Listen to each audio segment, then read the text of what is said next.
ये हसीना जब रूठ जाती है तो और भी हसीन हो जाती है। कोई हसीना जब रूठ जाती है तो और भी हसीन हो जाती है। स्टेशन की गाड़ी जब छूट जाती है तो एक दो तीन हो जाती है। कोई हसीना जब रूठ जाती है तो और भी हसीन हो जाती है। এইটা কিন্তু 16 ফিল্মের গান, তোমরা সবাই দেখেছো।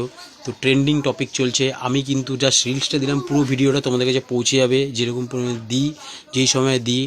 জাস্ট ভালো লাগলে লাইক কমেন্ট শেয়ার করো, চ্যানেলটিকে আরও বেশি করে সাকসেসফুল করে দিলো। কিপ ওয়াচিং, সবাই ভালো থেকো, সুস্থ থেকো এবং ভাইকে বেশি বেশি বেশি বেশি করে সাপোর্ট করো। তো আজকের জন্য এখানেই, পুরো গানটা কিন্তু শুনতে হবে তোমাদের। তো টাটা।